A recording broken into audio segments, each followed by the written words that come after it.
Hayırlı erте, ilning tüp telekanalında Tatarstan yanılıqları efirde Çulpan Emiri.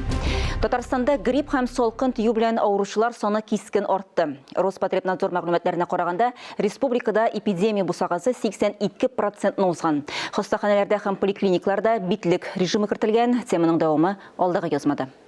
Чаллының 18-нче мәктәбендә беренче сыйныф укучылары салкын тиюгә каршы ныклап әзерләнгән. Я надеваю каждый день амулет. Этот амулет мне сделала мама. Я спасаюсь от гриппа. Я всегда в хорошем настроении. Сыйныфларда грипптан саклану ысуллары кулланыла, ләкин алар гына булыша алмый. Бер класс инде карантинга киткән. Кичә 17 укучы авырый башлады. Бу 50% тәшкил итә. Әле вакытында чарасы күрелә. Әлмәттә авыручылар күп булу сәбәпле мәктәпне карантинга япканнар. Республика мәгариф министрлыгы җиткерүенчә, вазгыять катлаулы. За последние 2 недели Грипп белән бәйле шактый киеренке хәлне күзәтәбез. Соңгы 2 атнада авыручылар саны күпкә артты. Соңгы арада салкын тию белән якынча 30 мең кеше мөрәҗәгать иткән. Авыручыларга дуңгыз гриппы диагнозы да куелган. Ул гадәттәгедән авырырак кичерелә. Авыруны таратмау чаралары кулланыла башлаган инде. Авырулардан саклану һәм чикләүләр исемлеге республика кулланучылар күзәтчелеге сайтында урнаштырылган. Табиблар прививка ясатырга киңәш итә. Я хочу обратиться к населению, к нашему. У вас есть сейчас последний шанс сделать прививку против гриппа. Хәзер гриппка каршы прививка ясау өчен вакциналар бар. Моның өчен яшәү урыны буенча поликлиникага мөрәҗәгать итәргә кирәк. Әгәр инде сез хәлсезлек сизсәгез, өйдә калу һәм табиб чакырту мөһим. Алия Галиуллина, Булат Шакиев, Иван Худяков, Татарстан яңалыклары. Бүген 16 декабрь көнне Республика министрлар кабинетының утырышлар залында Татарстан Республикасының финанс министрлыгы, федераль солым хезмәте идарәсе һәм федераль казначылык идарәсенең уртак коллегиясе уза. Ул 2022 елда Татарстан Республикасы тупланма бюджетының көтелгән үтәлеше йомгаклары һәм республиканың финанс, казначылык һәм солым органнарының 2023 елга бурычлары темасына багышлана. Республикабызда кремнәр уңай билгеләнә дип әйтәсем килә.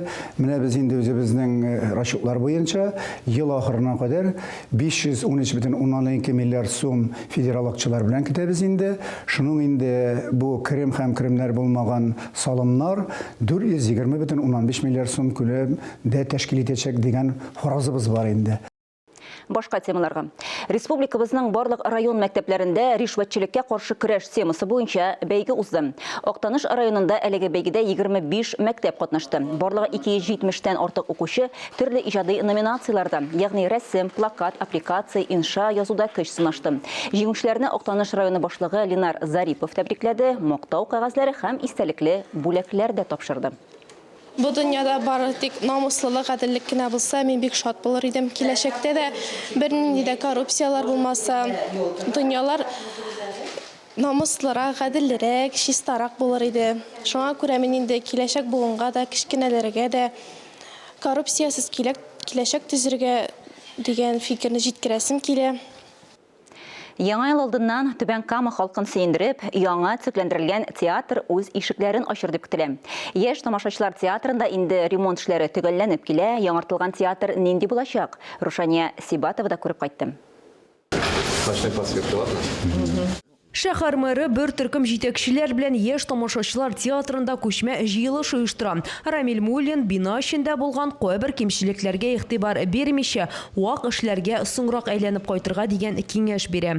Максатыбыз инде тормышка аша дип уйлыйбыз, чөнки чыннан да инде кыска вакытында без шушы бинаны реконструкция алдык. Шуңа күрә бик зур катетасы килә. Беренче ярата инде федераль дәүләткә, чөнки чыннан да бу федераль проект культура программасы белән барды. Аннан соң дәүләт үзебезнең республика җитәкчелегенә. Тулысы белә алганда хакимият вәкилләре театрда башкарылган эшләрдән канәгать. Бина эче якты, киң, бизәлеше дизайнерлар тарафыннан башкарылган. Хәзер кабинетларны корылмалар һәм җиһазлар белән тулыландырырга кирәк. Моның өчен янәдән 60 миллион сум акча таләп ителә. Тиешле мөмкинлекләр тудырып, киләчәктә үзебезнең мәгърифәтебезне, сәнгатебезне үстереп, тагын да сәләтле балаларга үсәргә мөмкинлек тудыру инде. Диварларны бизәр өчен Түбән Каманың яшь рәссамнарын чакырырга кирәк дигән тәкъдим дә яңгырады. Исегезгә төшерәм, яшь тамашачылар театры элеккеге Җәлил кинотеатры бинасында урнашачак. Ремонт яз көне башлана. Креатив үзәкне декабрь ахырында ачырга телиләр. Беренче көнне артистлар балалар өчен спектакль куячаклар. Рашиния Сибатова, Татарстан яңалыклары. Шушы көннәрдә Сәйдәш мәдәният үзәгендә күренекле язучы, җәмәгать эшлеклесе, шагыйрь Айдар Хәлимнең 80 яшьлеге уңаеннан иҗат кичәсе булып узды. Биредә юбиляр үз шигырьләрен укыды. Аның сүзләренә язылган җырлар яңгырады. Айдар Хәлим һәр вакыт үткен, кыю һәм соллы фикер иясе, батыр йөрәкле милләт баласы, бүгенге көндә милләт агасы. Бүгенге көндә язучы бар булганына шөкер итеп яши, 80 яшьлек гомер бәйрәмендә ул якыннары, дуслары, иҗатын яратучы укучылары белән бергә. Аллаһу Тәгалә миңа узун гомер бирде. Аллаһу Тәгалә миңа язу мөмкинлеге бирде. Мин үзем хыялларымны, үзем уйларымны милләтемә шигырь формасында, проза формасында, шигърият һәм башка жанрларда миңа шулай тормышка ашырга туры килде. Бу минем өчен бик зур бәхет. Айдар Хәлимнең юбилей кичәсеннән тулырак репортажны хәерле көн Татарстан тапшыруында карый аласыз. Чыгарылышыбызны Идел буе Болгар дәүләтендә рәсми рәвештә ислам динен кабул итүнең 1100 ел тулуга багышланган сәхифә белән дәвам итәбез. Аның белән Мөршидә Җихан таныштыра. Әссәламу алейкум вә рахматуллахи вә бәрәкәтүһү. Декабрь айы үтеп бара. Нәтиҗәләр айы. Быелгы ел тарихка Идел буе Болгар дәүләтендә ислам дине кабул итүнең 1100 еллыгын зурлап бәйрәм итү белән кирип калды. Шул уңайдан Мәскәүдә Идел буе Болгар дәүләтендә ислам дине кабул ителүнең 1100 еллыгын тәмамлау чарасы узды. Анда Россия Федерациясе хөкүмәте рәисе урынбасары Марат Хөснуллин, Татарстан Республикасы президенты Рөстәм Миңнеханов катнашты. Хотел бы поблагодарить тоже всех, кто принимал участие в чествовании, праздновании 1000-столетия в рамках работы России Исламский мир, Казань саммит. Отдельно я хочу поблагодарить нашего президента Владимира Владимировича Путина. Это благодаря нашему президенту, ему аплодисменты.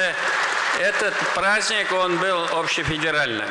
Мәскәүнең Союзлар йорты колонналар залында үткәрелгән чарада Россия төбәкләреннән чакырылган кунаклар, шул исәптән Татарстаннан дин әһелләре катнашты.